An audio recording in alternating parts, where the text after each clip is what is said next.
Hello everyone, welcome. It's me, Jeremy Jacobs. Welcome to another week of Few Minutes Friday. Now, if you were watching last week's episode, then you will know that this is a continuation of the same conversation.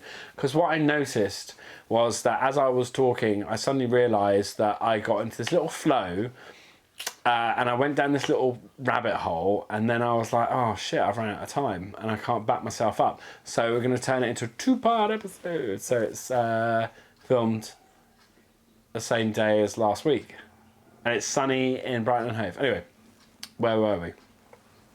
So I was talking last week around life choices and being not... Let me start that again. I was talking around life choices, making decisions in life, living a life of your choosing, and how a lot of what we do comes from a place of us feeling that we are not enough. So I wanted to talk a little bit more about that, because I spend a fair amount of my time having conversations with myself, second guessing myself, having a bit of imposter syndrome, worrying about what other people will say. And I assert that that comes from a place of not feeling that you're enough, not having confidence in oneself, self-confidence and belief in oneself. And if we got to a place where we were, then we would be like, when someone says to us, I don't agree with you, I think you're X, I think you're Y, you'll be like, okay, cool. You get to see that in that conversation, that is that person's view, and it doesn't mean anything about you. Okay, it's just their view, it's just their opinion. And that is, I'm going down for my notes. Sorry, I forgot what I was going to say. I said about that. Yeah. So that was my point. Was that everyone is going to have an opinion about you and your life. Whether or not you invite that opinion into your life, someone will, and whether or not you know about it, if you post something on social media, I can 100% guarantee you there will be people going, oh, fucking hell, what a dickhead. And there are people are going, oh, that's really nice. And there'll be a whole range of opinions. And even from the ones that you love the most. Trust me, it happens. Let's not bullshit around, right? So the fact is that people will have opinions and views around you and what you do in your life. Okay, that's a given, right? We can't deny that fact. You only have to go on social media, you only have to turn on a news channel to see the opinions and the views of others. And sometimes it can be quite nasty, and the language that we use can be quite sensationalist and quite dramatic. You know, someone will say, oh, it's disgusting. Like, I remember reading a post the other day and someone had put, I can't remember what they were talking about, but something on some neighbourhood app thing. Oh, someone's done this and it's absolutely disgusting. Like, oh my word, could you get any more dramatic over the fact that someone's not parked their car properly on the road? Honestly, like, let's just bring it back here into reality. Anyway, the other thing I'd say to that is we don't know what's going on in other people's worlds. They might be dealing with lots of very difficult things. They might be having a really tough time, and that is their outlet. Okay, so it's a balance. Anyway, but at the same time, it's like, okay, so it's a given. People are going to have opinions about you and your life and your decisions. Fact. Okay, so the question I have is, how much of that do you allow to influence you? Because I would assert the majority of the time, it's either someone has said something to you and you've, it might be an off-the-cuff remark, it might be a sideways glance, it might be a look.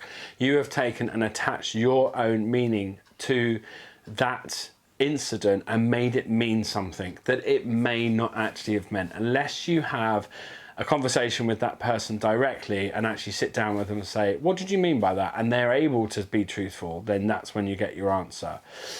I've heard it in conversations with friends before where they say, da, da, da, and then he said this and I assume he means da, da, da, da. And so I stop the conversation. I say, right, you just said to me, if you just said, I assume he meant. So I'm going to make the assumption that you haven't actually asked that person directly. No, I haven't. Okay, so you're making it up. Yes, okay. Can we see the problem in that? I'm going to leave that one with you guys, yeah? If we keep on attaching meaning to what someone says or does, and they're not being very clear, then that opens up a whole host of problems. This is where clear communication with one another is super important. Anyway, I digress. So where were we? Yes, so this pressure, all these opinions, yeah, they're sometimes made up by ourselves in our own head. Yeah, sometimes people say them directly to us. But often is the case it's when we're bumbling along thinking to ourselves, oh, they said this and they said this and I saw this online and someone said this and this person has this view, and you're kind of like looking for evidence and gathering information, which is what our brains do very, very well.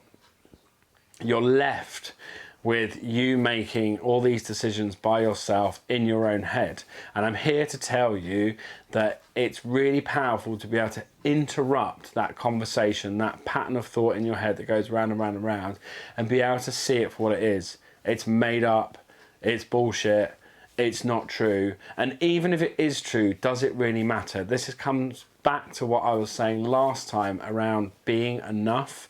If we're confident in ourselves that we are enough, and part of that, which I didn't mention last week, is the acceptance that we're human and we get it wrong, we say the wrong thing, we do the wrong thing, yeah, we make mistakes. It's not to dive into like that is something that makes us a bad person. Brené Brown, who I'm a massive lover of, was listening to one of her podcasts. She talks about shame and vulnerability. She said, shame is I did something wrong and I'm bad, and guilt is I did something bad. Let me say that again. Shame is I'm bad. Guilt is I did something bad. Yeah, it's the guilt is around the behavior and the shame is around the person. So when we mess up in lives, as we will always do, I promise you, I do it. If we go into a place of shame and we make ourselves wrong, then we see ourselves as a bad person. I'm not enough, I'm not good enough. Whereas if we look at it from a perspective of the behavior that we did was bad or wrong, that's the behavior. It doesn't make us a bad person. And that is all in service of us reminding ourselves that we are enough, we are good enough as we are. We make mistakes, we're human. Yes. So, over time, I've got to rambled on again, haven't I? Bloody hell, I might have to turn this into a 3-parter. Nah! I'm hoping that's adding something to what I'm saying, yeah? This whole idea of us not being good enough, and how it's very much generated in our own heads as a conversation, which we often make up. And it's really, really important to remember that we are going to make mistakes, we're going to say the wrong thing, we're going to do the wrong thing, we're going to upset people, and that doesn't make us a bad person. It doesn't mean that there's anything wrong with us. Yeah, if we slip into shame, into that shame spiral, as Brené calls it, and we go down, then it can lead us into a dark place, which isn't great for our mental health, especially if you are a leader or you're a manager.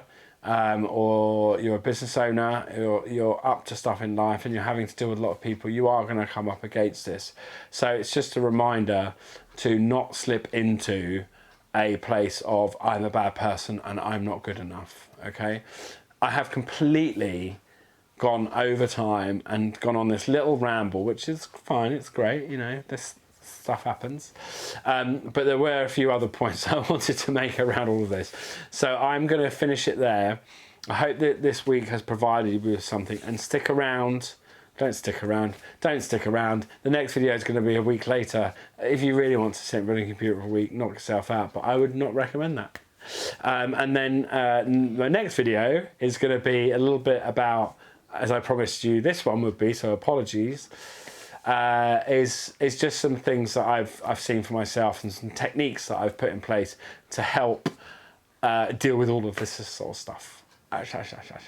All this sort of stuff. Anyway, for now, thank you for listening. As always, I'm very blessed to have you here listening to my rambles, and I wish you a peaceful and happy week, and I shall see you very soon. Thanks, bye.